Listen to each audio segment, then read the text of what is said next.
nyupir perahu dari Bakau jemput seseorang siapapun itu dan ke Martapura, lalu ngantarkan lagi ke Bakau. Saat sudah nyampe Bakau, orang itu kadang melihat tiang, kadang kebanjir apa-apa terus pergi.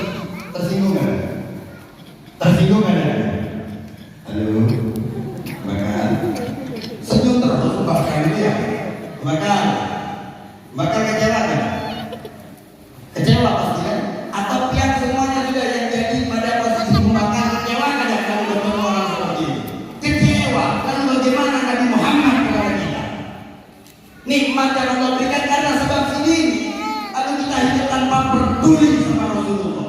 Bahkan untuk berselawat saja kita malas, hidupkan sunnah malas. Lalu kita berbicara syafaat, lalu kita bicara pantas disebut umat. Saudara-saudara kami muliakan Allah.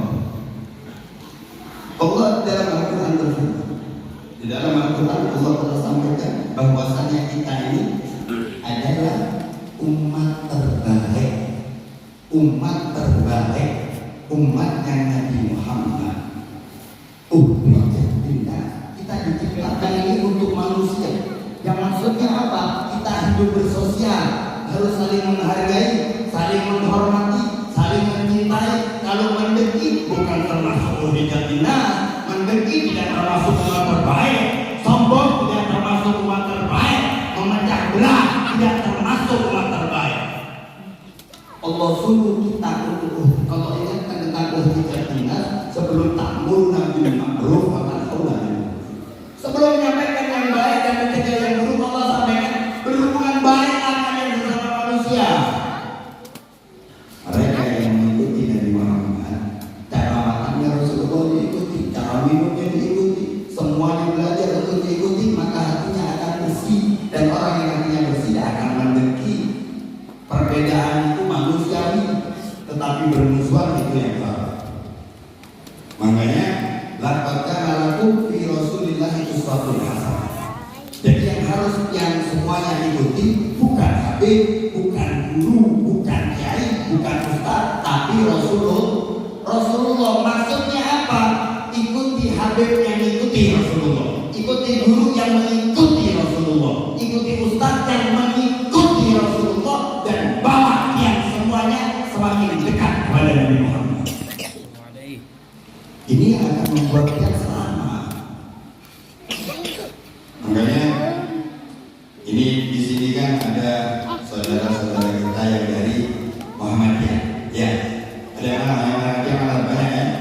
Nah ini perlu ingatkan kepada yang berdataan supaya tidak terjadi perselisihan. Ini banyak di kalangan umat kita itu bertengkar cuma karena hal-hal yang tidak pernah dipertengkarkan sama ulama. Contohnya, kalau kunut salat subuh pakai kunut itu NU. Kalau kadang kunut Muhammadiyah. Imam Syafi'i bukan NU, Pak. Imam Hanafi bukan Muhammadiyah. Jadi kalau yang kunut berarti ikut Imam Syafi'i. Kalau yang kadang kunut ikut Imam Hanafi. Selesai. Biar sholat ini masjid jalan. Kok pakai kunut? Biar Muhammadiyah. Kok pakai kunut? Oh berarti ikut Imam Syafi'i. Ikut Imam Syafi'i salah kan? Salah nggak ikut Imam Syafi'i? Ini ya, dia ulun sampaikan ya. Kata baginda Nabi Sallallahu Alaihi Wasallam, anak madinatul ilm wa anibabuha. Saya kata Rasulullah kotanya ilmu dan ali tentunya.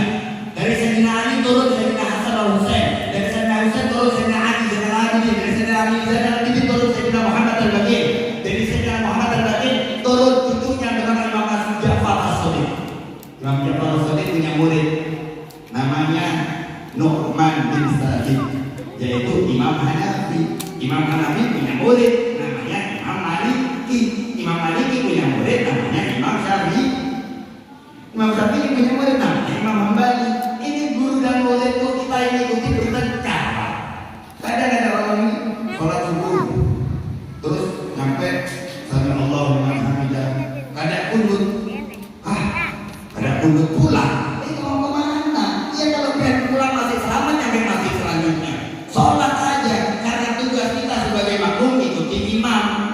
Kecuali imamnya sholatnya aneh, rukunya pakai koprol atau salto, ya jangan diikuti, Pak. Karena Imam Syafi'i itu, Pak, waktu ziarah ke Imam Hanafi Dari gurunya itu Imam Hanafi. Atau kayak yang ini kan ada sebetulnya dari kalangan ulun ini Pak. Ulun ini duduk bukan cuma sama orang Islam, sama semua orang dulu. Bahkan dulu punya majelis di Surabaya sebelum corona itu sebulan sekali. Ulun punya kawan namanya Andre. Jadi setiap bulan itu Mas Andre ini ulun undang. Andre datang besok mau sampai beliau ini sampai ngomong, Habib, ulun ini Nasrani Habib. Ulun bilang tidak ada apa-apa, duduk aja. Nanti acara selesai kita ngopi-ngopi aja. Karena ulun punya prinsip, siapapun yang masih bernyawa, apapun status sosialnya, siapapun dia orangnya, apapun kegiatannya, dia masih punya kesempatan untuk husnul khotimah. Atau bahkan saling apapun orangnya, setiap hari ke masjid aja. Bahkan kadang sampai sebulan di masjid. Itu bukan ibadah ada kunci di masjid. Tiap hari ke masjid, tiap hari mandi gamis, belum tentu dia berakhir husnul khotimah. Allah yang mempunyai hati. Jadi udah sampaikan buat ulun, siapapun yang masih bernyawa maka dia mempunyai kesempatan untuk meninggal dalam keadaan yang jauh lebih baik bahkan dari dulu. Jadi hanya ada beberapa kawan-kawan yang Muhammadiyah itu mereka jatahin jangan mau kajian kali ini Masya Allah luar biasa. Karena apa? Kalau maulid itu adalah wujud cara kita untuk mengenal Nabi Muhammad, wujud cara kita untuk menunjukkan cinta kepada Nabi Muhammad. Setiap golongan mempunyai caranya masing-masing. Yang diundang maulid hadir Masya Allah. Makanya kaki itu lagi waktu itu nih Pak Isbal pakai sarung di bawah mata kaki. Boleh kan? Boleh kan?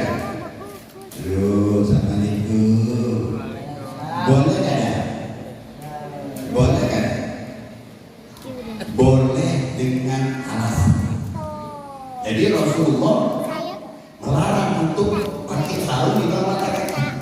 Tapi satu waktu Sayyidina Abu Bakar ini Sayyidina Abu Bakar Pak, Sayyidina Abu Bakar As-Siddiq, orang nomor satu di samping Nabi Muhammad. Sekali lagi Sayyidina Abu Bakar As-Siddiq, orang nomor satu di samping Nabi Muhammad. Beliau waktu sholat dia ngomong, ya Rasulullah, ini sarung kalau ada ulun pegang apa ya namanya? Tapi ya, tip politron ya, tip apa ini kata Sayyidina Abu Bakar, ya Rasulullah, ini kalau ada ulun pegang jatuh ke bawah. Kata Rasulullah, ada apa? Karena engkau tidak termasuk orang yang sombong. Atau ada dari kalangan kawan-kawan yang Muhammadiyah sebagian dulu Pak sama anak universitas itu yang pakai celana cingkrang. Apakah boleh? Niat mereka ikuti sunnah supaya tidak isbal. Bagus, boleh. Gitu. Yang salah yang mana? Yang salah yang nyalahkan. Yang cingkrang nyalakan sarung salah. Yang pakai sarung nyalakan cingkrang salah. Apalagi sampai mereka bicara, oh yang cingkrang itu berarti mereka telah menghina sunnahnya. Seperti halnya cadar. Cadar itu bukan fashion. Cadar itu pakaiannya wanita-wanita mulia di samping Nabi Muhammad. Kalau kita bicara cadar, Imam Syafi'i, ini makanya kita ini kadang bertengkar masalah perbedaan mazhab, tapi mazhab yang kita ikuti kita masih banyak salah-salah ya. Kadang sempurna ikuti bertengkar aja. Cadar itu kalau di mazhab Imam Syafi'i hukumnya wajib. Tetapi para ulama kita memberikan dispensasi yang penting tertutup aurat dengan apa sudah dengan sempurna kan ya Bapak. Yang cadaran bagus. Yang cadaran bagus, yang ada cadaran tapi untuk sempurna bagus. Tapi yang tidak pakai cadar, tidak pakai kerudung, menghina yang cadaran, menghina yang berkerudung ini yang salah. Ada lagi yang bilang gini, wah pakai cadar itu tidak mencerminkan kalian lebih baik dari kami. Betul. Tetapi minimal dia sudah menjalankan satu ketaatan kepada Allah. Atau ada yang bilang gini, biar kalian nutup aurat, biar kalian berkerudung, ada apa-apa.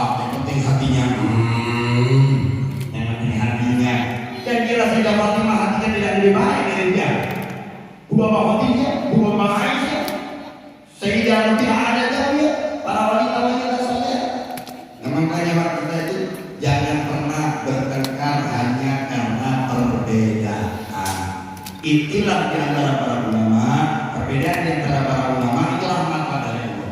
Tapi kalau kita yang berbeda itu ada banyak. Kita pasti bertengkar sudah. Udah sama-sama gak pintar bertengkar lagi kita ini. Ini kita. Ini yang menyebabkan kita akhirnya terpecah. Kadang usaha Muhammadiyah sama NU sudah. NU sama NU kadang nyapa, kadang tetangga-tetangga. Makanya kalau kita ngikuti Nabi Muhammad, kita tahu bagaimana caranya bersikap kepada saudara-saudara kita. Rasulullah tidak pernah mengajarkan kita itu bermusuhan.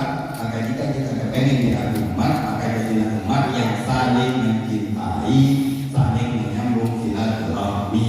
Yang kaya bantu yang miskin tetap berdoa, khususnya untuk orang kaya yang senantiasa ada untuknya. Sallallahu alaihi Muhammad. Ini ya, kalau pengen semangat belum tutup ini dengan salam. Kalau pengen semangat, mau sampai asal belum menginnya. Karena perlu juga tadi waktu lewat nunggu yang ngaji udah selesai belum mau kencing sebetulnya. Terus tiba-tiba sudah ceramahnya, jadi udah tahan kencing dari tadi buatnya. Makanya yang semangat ya. Sallallahu alaihi Muhammad.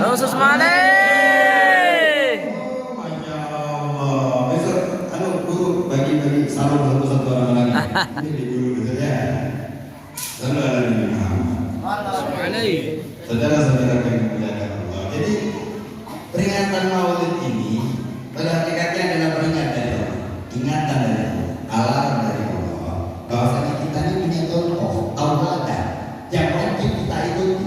Tapi kan mengikuti Rasulullah sunnah dan tidak betul dalam beberapa hal, tapi dalam beberapa hal yang lain ada kewajiban yang Rasulullah sampaikan. Bahkan kalau kita bicara apakah semuanya yang Rasulullah lakukan kita harus ikuti? Ada syariat yang itu dihususkan untuk Nabi, haram untuk umat. Salah satunya nikah lebih dari satu. Rasulullah istrinya lebih dari 5. Kalau dia jangankan 2, 1 aja udah putus asa dia udah. Apalagi terus ada yang bilang gini loh, poligami itu sunnah. Poligami itu sunnah Rasul. Nah ini salah. Sunnah Rasul itu satu aja. Di dalam Al-Quran nikah lebih dari 1 itu tidak dilarang, tetapi juga tidak dianjurkan, diperbolehkan. Dan di ayat tersebut yang Allah tekankan adil. Adil bukan tentang masalah uang, tetapi masalah bagaimana kita membawa istri kita ke jalan yang Allah. Kita punya istri 1 sudah sering mikirin bakal nambah 2, setruk Pak. Biasanya orang-orang yang kalah dengan nafsunya itu, orang-orang yang telah dikuasai oleh syahwatnya, itu yang bingung mau dikalah dia ya. Nah ini makanya ada banyak hal yang kita itu terkadang berbeda, tetapi bukan berarti salah, karena satu tujuan tidak harus menaiki kendaraan yang sama. Makanya ada tarekat, ada kayak sini ada NU, ada Muhammadiyah, ada tarekat Naksabandiyah, tarekat Qadiriyah. Itu masalah jalan menuju Allah. Siapa yang benar? Allah Ta'ala. Yang penting kita ikuti guru kita. Makanya yang tadi sampaikan, laqad kana lakum fi Rasulillahi uswatun hasanah. Setiap kaum ada yang mencontoh Rasul, yang meniru, mengarahkan ke Rasulullah, ikuti. Karena ada kemarin belum ceramah di daerah Muara Babah, di Babai, yang di Babai. Di Babai ini ada satu golongan Pak. Jadi ada satu golongan itu mengajarkan tentang hatam sholat. Hatam sholat, jadi sholat sehari semalam habis itu kalau udah sholat lagi sudah hatam. Ulun sampaikan di masjid itu pakai toa di atas juga. Ulun sampaikan, ulun ini di mana Pak? Makanya ulun berharap doa yang semuanya doa kalau sehat afiat. Amin. Tetap kepada tujuan awal kita karena tidak Muhammad. Ulun kadang pernah takut dakwah di manapun, karena ulun datang bukan dengan permusuhan, ulun datang dengan niat mencintai biara. Kenapa? Karena dia belum kenal kami. Tapi Rasulullah terlalu dahulu mencintai dia, maka wajib untuk yang hina ini untuk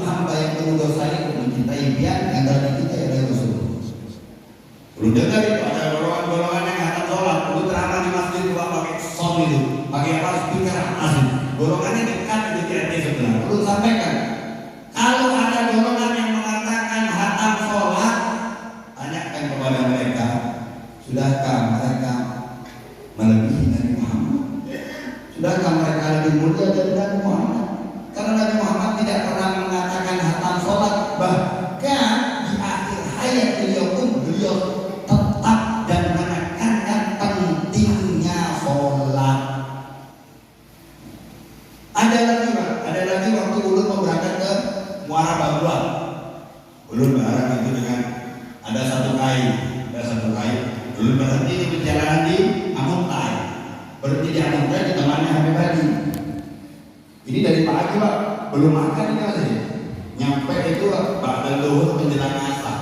Disuguhin lah itu Pak, teh, biskuit, roti, disuguhin. Sudah disuguhin, belum selesai sholat apa, subuhan keluar, belum bilang kayak ada sholat kalian. Yang kayaknya Habib, sholat itu syariat saja Habib, tidak perlu dilakukan Habib, niat saja cukup Habib. Oh gitu baik. Aku belum anak-anak kayaknya rotinya ambil, biskuitnya ambil. Loh Habib kok diambil? Makan ini cuma syariat biar niat kenyang dong. Kadang seperti itu Habib, ini belum sholat. Teguran-teguran seperti ini Pak, itu terkadang hanya datang satu hitung-hitungan, yang kedua cuma mau merusak aja.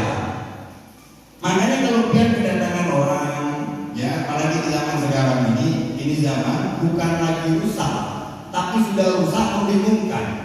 Karena yang merusak umat itu bukan dari bajingan, dari orang-orang beda agama, bukan dari preman, bukan. Yang merusak ini punya agama sekarang orang-orang yang berpakai ayat yang lama.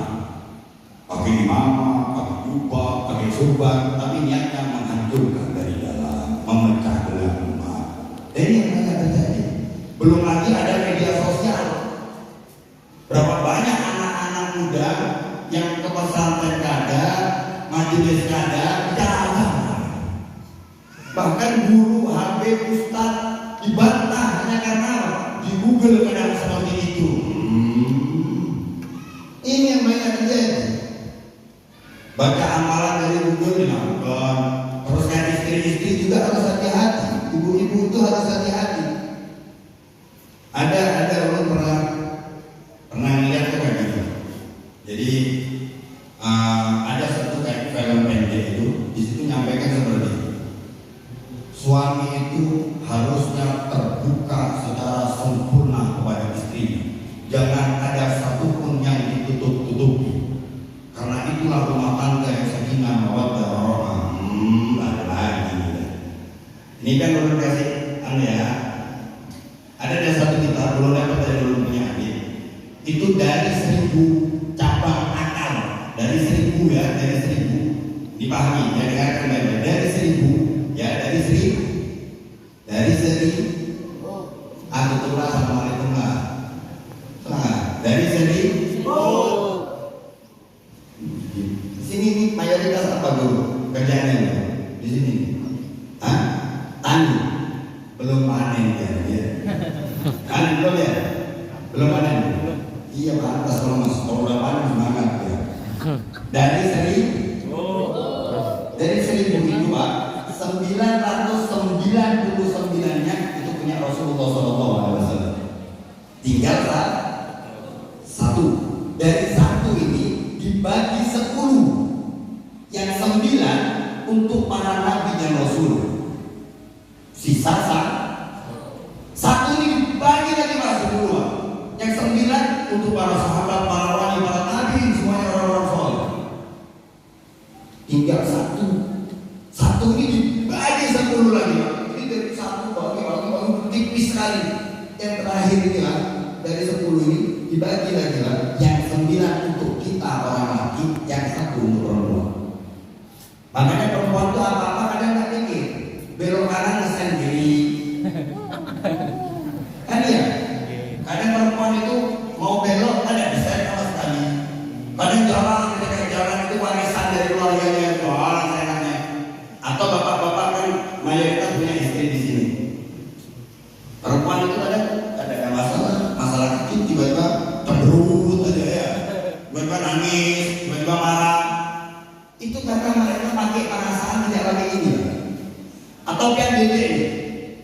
kalau manggil istrinya apa?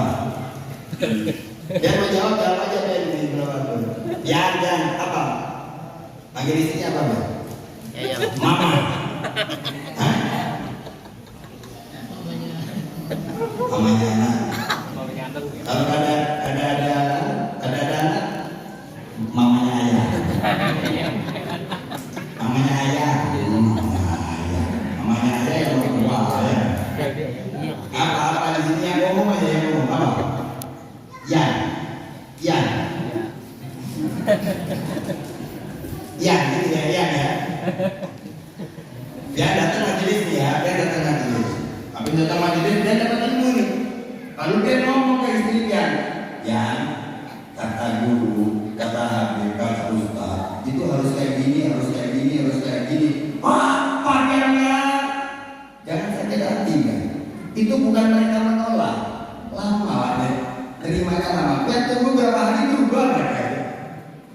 Atau ada perempuan kayak gini, tiba-tiba cemberut ini, terus dia datang, ya kenapa?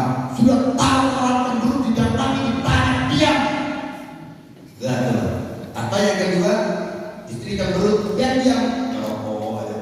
Ngomel lagi lah, sudah tahu istri cemberut didiamkan.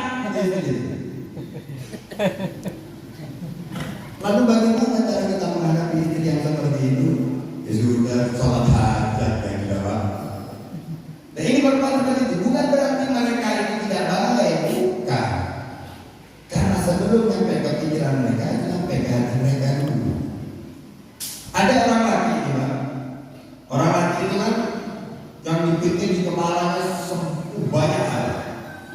Seandainya orang laki ibu ya. Orang laki itu pusing mikirin 10 masalah.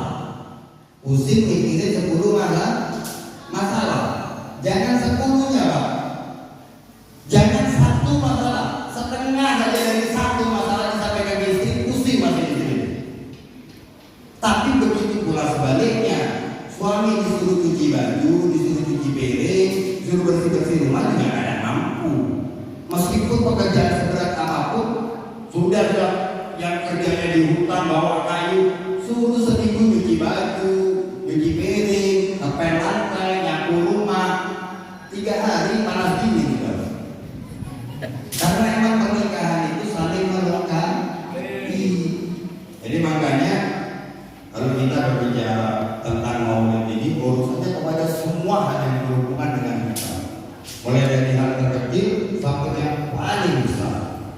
Ya, jadi maulid ini syariatnya kita ngadakan acara, kita yang memperingati, tetapi pada hakikatnya kita sedang diingatkan oleh Allah untuk mengoreksi diri sudah seberapa banyak kegiatan kita sehari-hari yang mencontoh Nabi Muhammad. Sudah berapa banyak salawat kita kepada Nabi Muhammad. Itu yang pertama. Yang kedua, yang di sini kan rata-rata umur di atas 30 lah ya, di atas 30. Nah setiap tahun adakan acara maulid. Yang ini belum tanya sebagai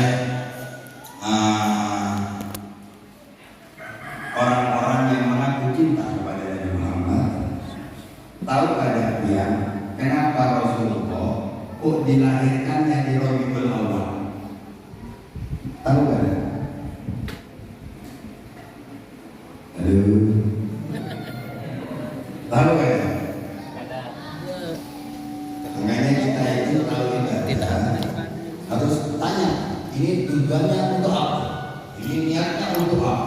Kenapa ini kok seperti ini dan kenapa ini kok harus seperti ini? Supaya kita bisa memperbaiki niat untuk mengamalkan ibadah tersebut.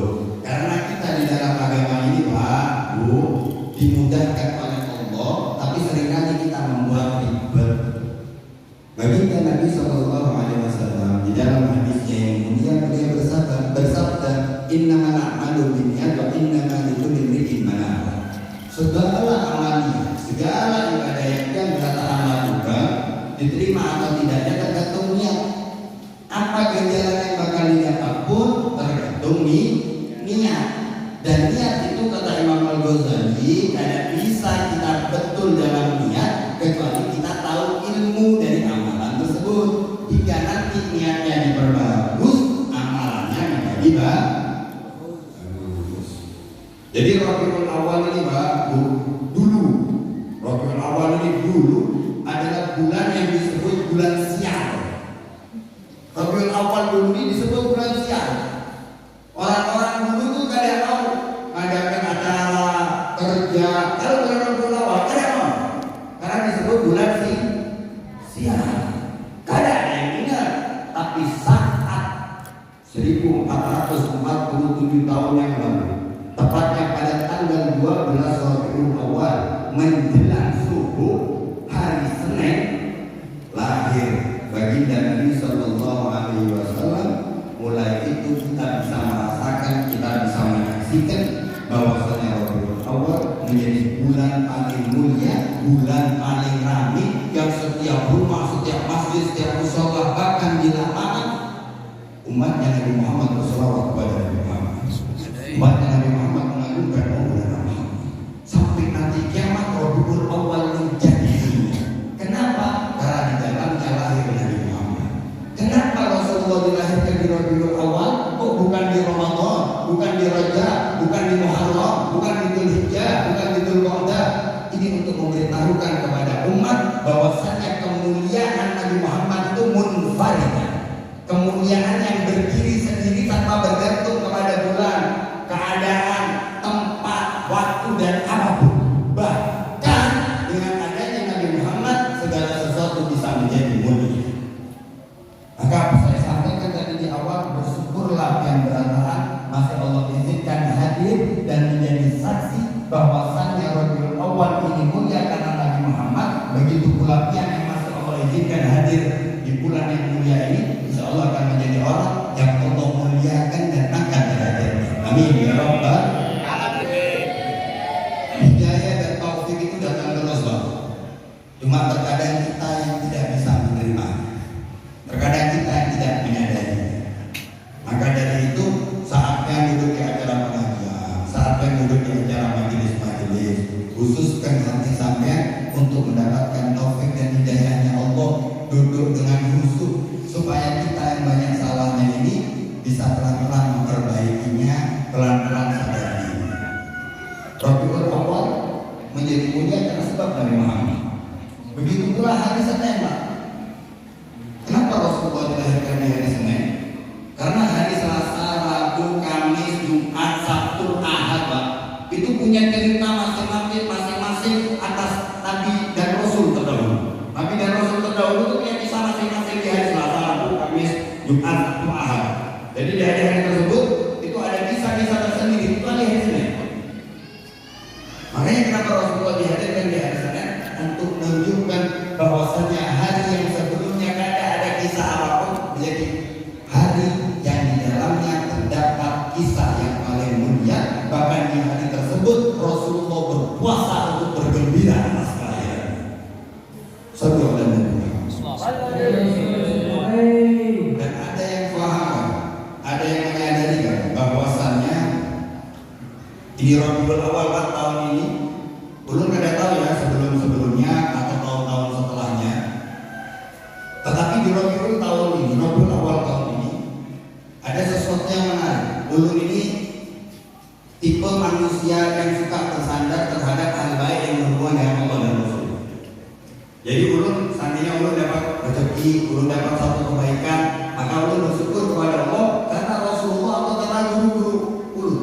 Ulun kadang pernah merasa rezeki baik, dengan kenal dengan banyak orang, dapat rezeki yang besar, itu karena usaha ulun kadang pernah. Karena ulun tahu ulun ini berdiri di sini, Pak, bukan karena ulun lebih baik dari yang kerataan. Mungkin dosa ulun jauh lebih banyak dari dia. Mungkin dosa ulun jauh lebih banyak dari yang semua. Tetapi ini wujud wata Allah yang lebih berkata. Saya saling tolong-tolong dalam hal ketakwaan, saling melengkapi. Ada yang dia tahu, ulun tidak tahu. Tapi ada yang ulun tahu, dia tidak tahu. Maka tugas kita saling melengkapi sebagai wujud ukhrijat linnas dan wata Allah yang lebih berkata. Ini bulan Rabiul Awal sekarang ini, Masya Allah.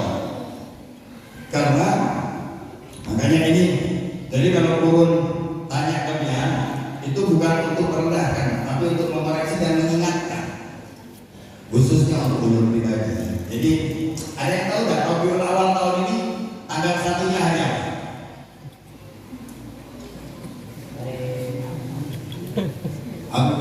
Rabu, Jumat. Ayo coba. Jangan kata pintar kepada Nabi Muhammad, berbahagia dengan kelahiran Nabi Muhammad, memperingati kelahiran Nabi Muhammad. Hari ini hari apa? Itu jauh sama ayahmu. Ayo lu nanya, Rabiul Awal tahun ini bertepatan dengan hari apa tanggal satunya? Sudah kelihatan ya? Sudah kelihatan ya? Tak apa, yang nanti jawab ya. Bertepatan dengan hari Senin. Yang tahu hari apa Rasulullah lahir? Hari Senin. Satu Rabiul Awal bertepatan dengan hari Senin sama dengan hari lahirnya Nabi Muhammad. 12 Rabiul Awal hari apa? Hah? Hari apa? Jumat. Sudah siap ya kalendernya? Jumat. 12 Rabiul Awal hari Jumat. Sehingga hari di mana sholawat itu ditulis dengan emas pahala. Hari di mana sholawatnya umat kalau dibacakan ada umat baca sholawat lewat itu kadang lewat malaikat tadi langsung Rasulullah tahu. Fulan bin Fulan berselawat kepada Rasulullah. Hari yang luar biasa bertepatan dengan lahirnya manusia paling mulia. Akhir Rabiul Awal hari apa? Jadi lebihnya itu dia kelihatan sore.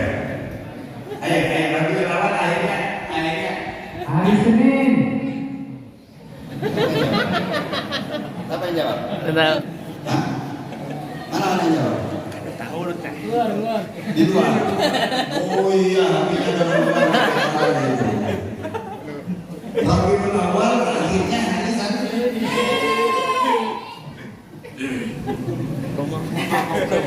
Nah sekarang pertanyaannya kepada pihak ini beda. Ini beda. Ini ada hubungannya dengan hasilnya. Rasulullah wafatnya hari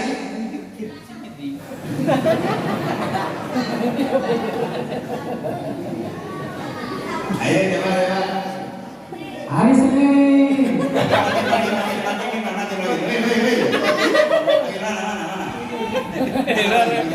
Keluar sini. Kasih HP. Langsung buka kalendernya.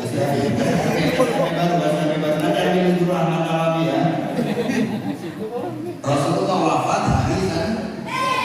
Akhir Rabiul Awal hari Senin. Suatu keberkahan yang luar biasa di mana bulan lahirnya Nabi Muhammad, waktu-waktu terpentingnya berhubungan dengan Rabiul Awal. Di dalam situ lah. Manfaatkan bulan Rabiul Awal ini. Manfaatkan betul bulan Rabiul Awal. Tapi saya tidak pernah tahu kapan waktu di mana mata yang hina itu Allah pantaskan nantinya untuk memandang kekasihnya Sallallahu Alaihi Wasallam. Yang nomor dua yang tadi ulun sebutkan bahwasanya kemuliaan Rasulullah itu munfaridan, bahkan karena sebab Nabi Muhammad Allah bakal angkat derajat kita, bakal memuliakan kita dan apapun yang dihubungkan dengan Nabi Muhammad. Sayyidina Habib Abdul Qadir bin Ahmad Al-Budi beliau menyampaikan dalam kalamnya yang mulia. Tadi sebelumnya aku sudah sampaikan ini zaman bukan cuma rusak tapi membingungkan. Kita tidak bisa 100% memantau anak-anak kita, memantau HP anak kita, memantau pergaulan anak-anak kita. Tetapi kita semua berharap mereka selamat dunia akhirat, karena mereka harta terbaik yang kita punya. Mereka adalah warisan terbaik yang kita punya. Mereka adalah amalan terbaik yang kita punya. Mereka adalah amanah terbaik yang kita punya. Amanah terbesar yang Allah berikan untuk kita. Kita tidak akan bisa memantau mereka 100%. Maka dari itu tanamkan di hati yang kecintaan kepada Nabi Muhammad. Sayyidina Abdul Qadir bin Ahmad Al-Budi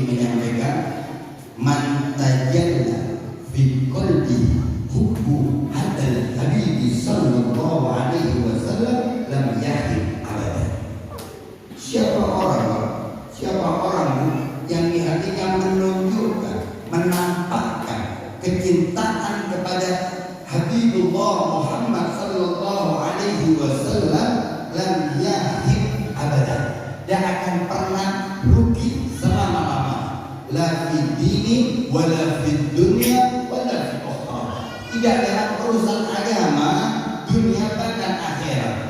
Kenapa kok harus yang tanamkan cinta di hati dia kepada Nabi Muhammad? Karena dengan kecintaan itu dia bisa menularkannya kepada keluarga dia. Kalau suaminya ada cinta kepada Nabi Muhammad, bagaimana mengajarkan istrinya untuk cinta kepada Nabi Muhammad? Kalau istrinya tidak cinta kepada Nabi Muhammad, ibunya tidak cinta kepada Nabi Muhammad, bagaimana mengajarkan anak-anaknya kecintaan kepada Maulana Muhammad? Cinta kepada Nabi Muhammad itu disampaikan oleh Syekh Habib Abdurrahman Bahleja. Beliau sampaikan mahabbah itu mahal, cinta itu mahal. Yang alim belum tentu punya cinta, yang alim belum tentu punya mahabbah. Seringkali orang-orang polos, ada tahu pesantren, ada tahu majelis, tinggal di desa, di pedalaman, tapi Allah karuniakan mahabbah di dalam hatinya. Seringkali yang namanya alim, pesantrennya besar, tetapi bukan mahabbah yang ada di hatinya, tetapi persaingan. Kita diajarkan oleh Nabi Muhammad untuk mendidik anak kita, al-ilmu auladakum salasul fisal. Kita diajarkan oleh Nabi Muhammad untuk mengajarkan. Ya, kalau kita bicara Nabi Muhammad, Pak, kalau kita bicara hadis Nabi Muhammad, wa ma yantiqu anil hawa in huwa illa wahyun yuha. Rasulullah ini apa yang disampaikan, apa yang diucapkan semuanya wahyu, bukan karena nafsu.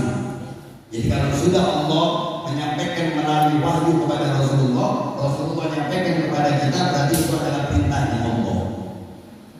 Rasulullah menyuruh kita, yang berarti Allah menyuruh kita untuk mengajarkan anak kita ilmu tentang 3 perkara.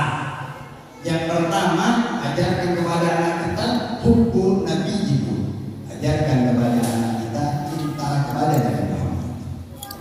Ajarkan. Bagaimana caranya? Gak usah banyak-banyak, sudah ada usah parah, gak usah berat-berat. Yang tinggal belajar sunnah-sunnah Nabi Muhammad yang ringkas. Contoh anak yang makan tangan kiri. Rasulullah kan disuruh makan pakai tangan kanan.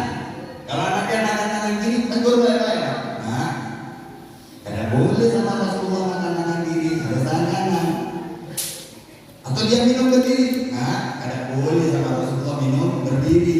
Atau dia pakai baju buka aurat. Nah, tidak boleh sama Rasulullah buka aurat. Tanamkan di pikiran Rasulullah, Rasulullah, Rasulullah, Rasulullah. Terus tanamkan itu ke dalam pikiran. Maka dia nanti yang akan meluaskan perkenalannya kepada Nabi Muhammad SAW. Lalu yang kedua, jangan cuma bicara cinta hanya dengan baliho-baliho yang besar, hanya dengan majelis yang bermewah-mewahan. Cinta ini tidak bisa dilihat dari bermewah-mewahan, Pak. Kita belajar dulu pembacaan maulid, majelis-majelis maulid itu menjadi zikrullah, menjadi zikir mengingat Allah, mengingat Rasulullah. Seperti halnya di zamannya Guru Zaini Abdul Ghani Iskandar. Beliau kalau baca pelan-pelan, tapi puluhan ribu orang yang hadir khusyuk semuanya.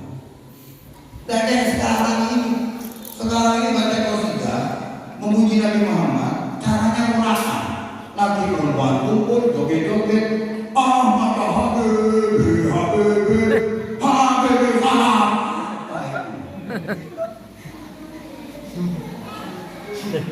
Kalau ada yang tanya apakah salah, betul lah. Kan, makan, woi, tersinggung kan ada gitu. Terus kita pakai Nabi Muhammad seperti itu. Ahmad ya Habib, Habib, Habib, Habib. Apa lagi ini? Mau apa ini? Tanpa mengurangi rasa hormat pada majelis manapun. Ini saya punya prinsip dengan logika yang saya pahami.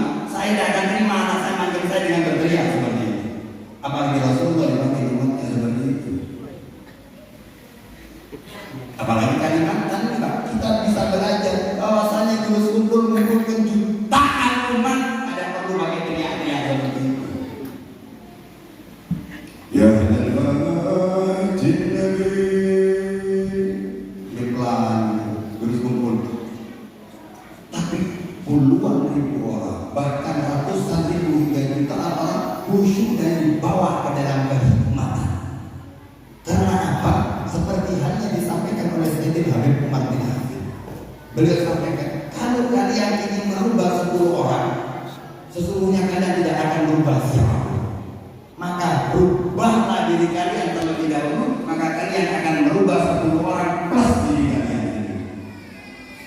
Kudus kumpul sudah menetapkan hatinya, dicurahkan cinta kepada Nabi Muhammad, memperbaiki sunnahnya, mengajarkan umat kecintaan kepada apapun yang terhubung dengan Nabi Muhammad, hingga membuat orang yang duduk memandang beliau, melihat beliau, mendengarkan lantunan suara beliau, terbawa dengan hati beliau, yaitu mencintai Maulana Muhammad. Dan yang nomor 2, ajarkan ilmu tentang cinta kepada keluarga Nabi Muhammad. Dan itu yang senantiasa guru sekumpul ajarkan. Ulun sering mendapatkan ulun kadang pernah berjumpa dengan Siddiq, tapi ulun mendengar cerita dari lisan orang-orang yang pernah kumpul dengan Siddiq. Salah satunya Habib Usman, Habib Hadi pernah bertemu dengan Siddiq. Ulun punya paman Habib Muhdar bin Muhammad bin Shalih Al-Hamid Anggur juga tahu dengan Siddiq bagaimana menceritakan tentang kehidupan Siddiq, bagaimana Siddiq dengan para habaib, bagaimana Siddiq memperlakukan para zuriat Nabi, bagaimana Siddiq memuliakan apapun yang terikat dengan Maulana Muhammad. Dan kalau kita menjadi golongan yang terus kumpul, ya ikuti Siddiq. Janganlah salah beritahu apalagi bertolak belakang dengan Siddiq. Jadi yang kedua, ajarkan anak-anak kita ilmu cinta kepada Nabi. Yang pertama cinta kepada Nabi-Nya, yang kedua cinta kepada ahli bait Nabi sallallahu alaihi wasallam. Yang ketiga, ajarkan ilmu tentang qiraatul Quran. Tentang qiraatul Quran, tentang membaca Al-Quran, bukan hanya tentang tajwid, bukan hanya tentang hurufnya. Jadi ajarkan anak kita tentang qiraatul Quran itu bukan cuma bacanya, hafalannya, bukan, tapi kenalkan mereka tentang apa itu Al-Quran.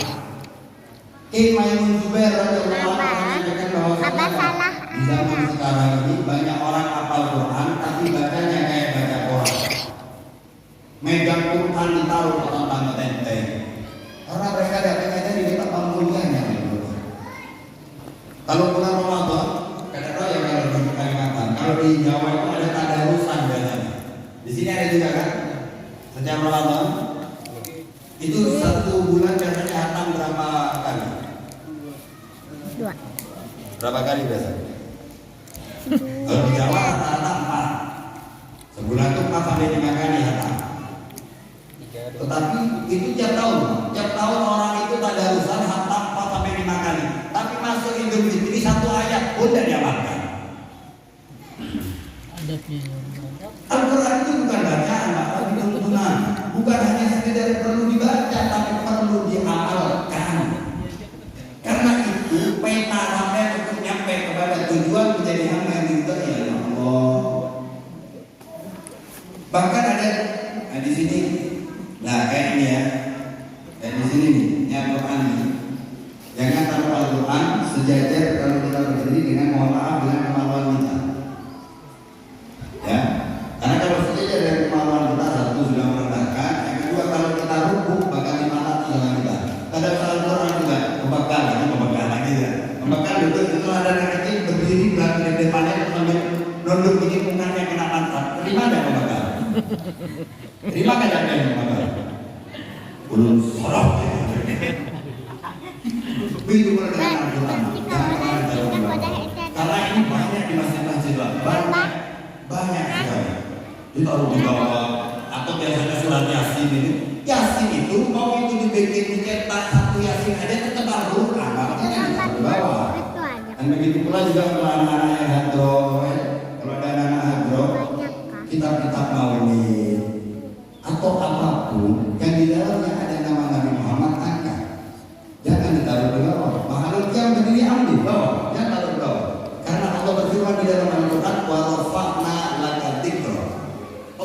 memberikan sebutan atas Nabi Muhammad, kok kita merendahkan?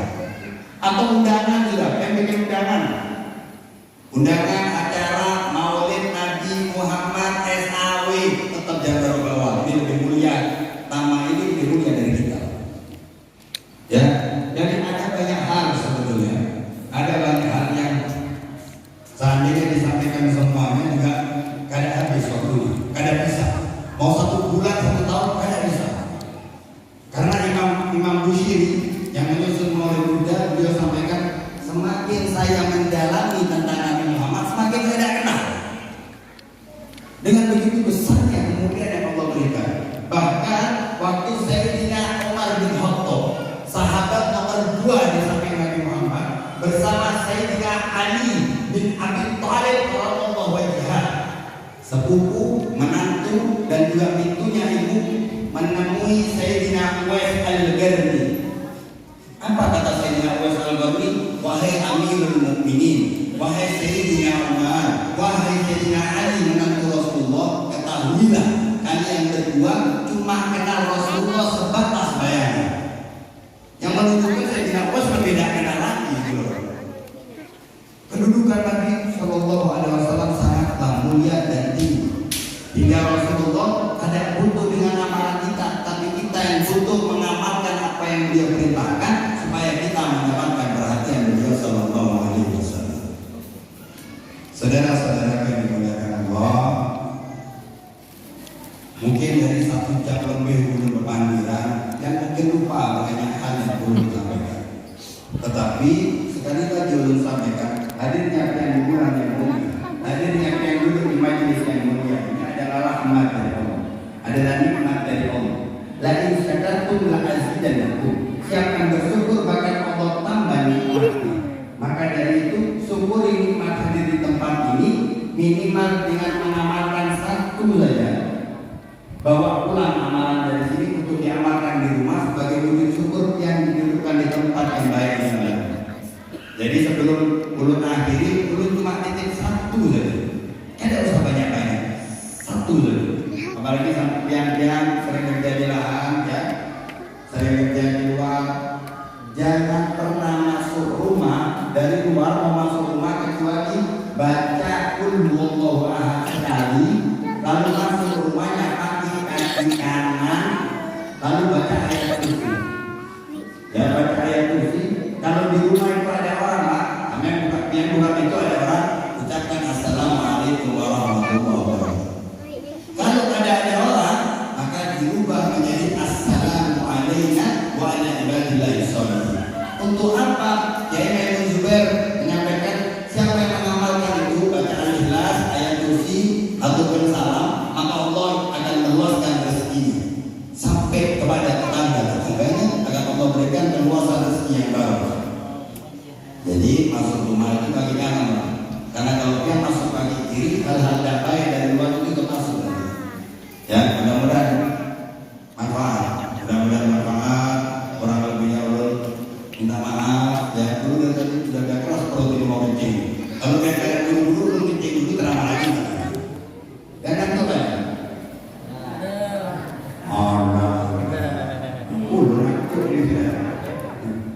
Sama ini lagi kamu ulun titip. Kalau Al-Quran tadi sudah disampaikan ya dulu ya, ulun titip. Jangan pernah merokok di dalam masjid. Jangan pernah merokok di dalam masjid. Jangan merokok di teras masjid. Kalau mau merokok lebih jauh. Karena ini Baitullah. Dan rokok itu hukumnya ada ulama yang mengatakan haram, ada ulama yang mengatakan makruh. Ulun merokok berat. Ulun merokok, tapi ulun tahu di mana tempat harus merokok. Kenapa ulun sampaikan hukumnya makruh? Berarti Allah kada suka. Dan masjid itu mau sebesar apapun, sekecil apapun, Baitullah, rumahnya Allah. Jangankan di rumahnya Allah, Pak. Di sini kada ada kereta, di sini pesawat. Yang pernah naik pesawat?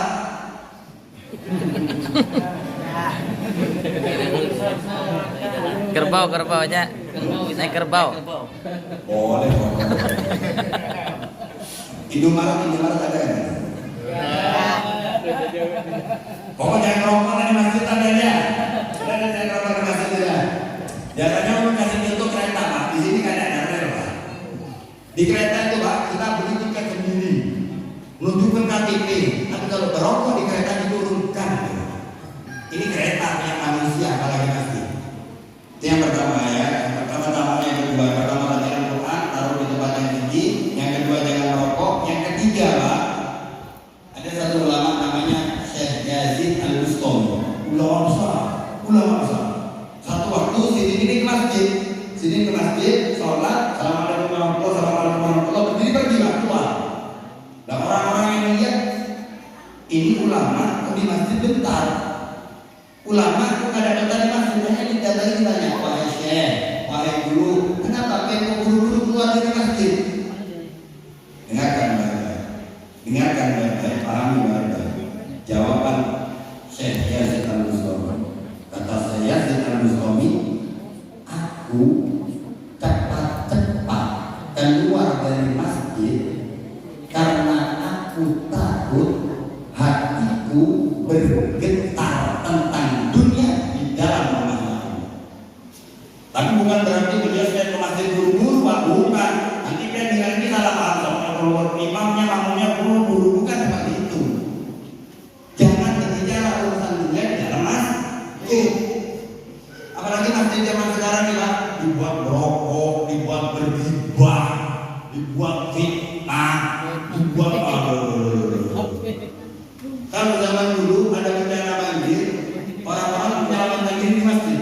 Sebesar apapun banjirnya, masjidnya kokoh karena dijaga betul sama orang-orang dulu. Kalau sekarang Pak ada banjir 1 meter saja, fondasinya ikut itu sudah. Karena masjidnya tidak hilang keberkahannya karena tidak dihormati dengan betul oleh umat manusia di zaman sekarang.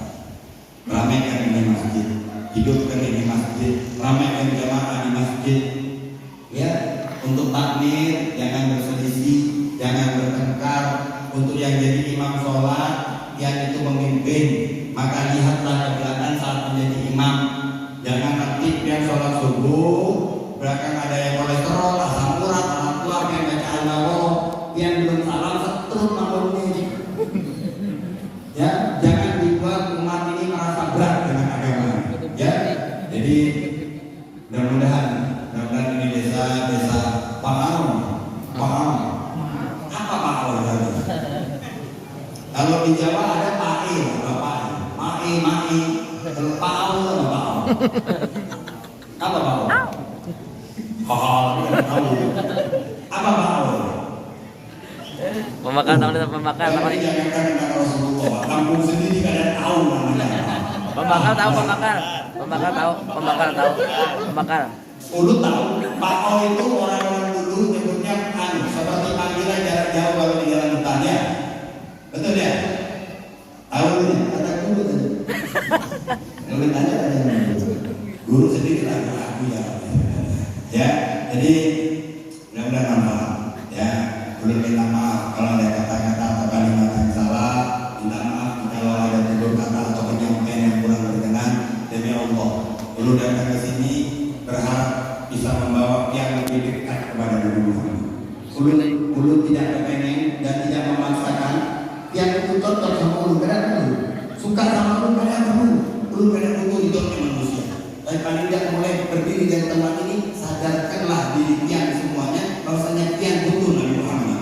Koreksi diri pian, bahwasanya pian sudah terlalu jauh dengan Nabi Muhammad. Pian kadang ingat sama ulu lagi kadang apa? Atau mau di jalan kadang dapat kadang apa? Tapi jangan sampai pian lupa bahwasanya pian tidak mau dengan Muhammad.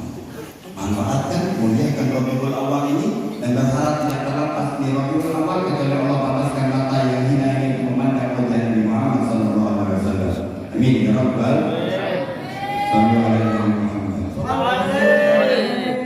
Ya, sekali lagi terima kasih kepada pihak kejaksaan. Kalau baik ambil, itu murni saya dari Allah.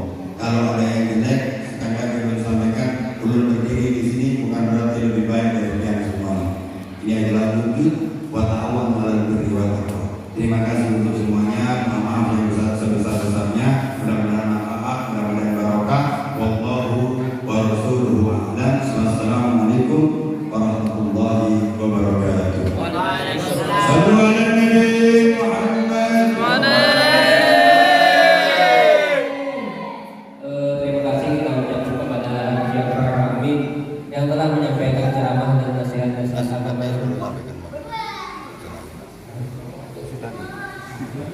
Mudah-mudahan kita semua bisa mengamalkan dalam kehidupan kita sehari-hari. Acara yang terakhir doa sekaligus penutup. Ini kami mintakan kepada doa Nawawi waktu itu.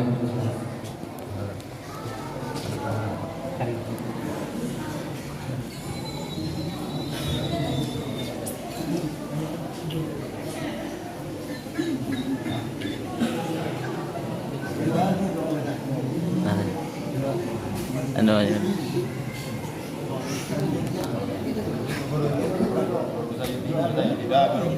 Udah. Doa aja ya. Bismillah, amin. Aku doa aja. Aku doa aja. Amin.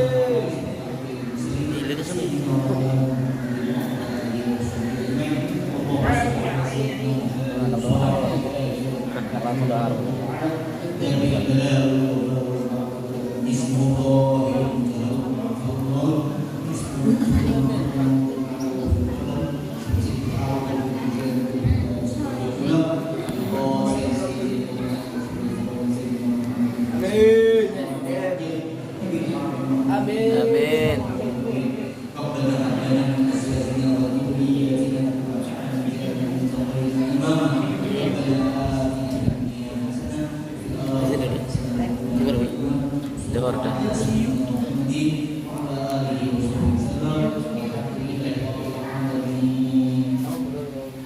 Dengan berakhirnya tadi pertemuan yang kita pada hari ini. Ulum selaku pembawa acara mengucapkan ampun dan doa yang sebesar-besarnya jika ada peserta lapisan masyarakat mengucapkan ampun dan maaf yang sebesar-besarnya jika ada kesalahan kata maupun dalam penyampaian ulum sebagai pembawa acara. Akhir kata, wassalamualaikum warahmatullahi wabarakatuh. Dan ini siapa yang hendak Di luar. Di sana aja. Di sana. Maminya Arumnya Habib Usman apa dagangan tuh. Situ. Sebelah sana. Kalau yang mana hendak menembus minyak harum atau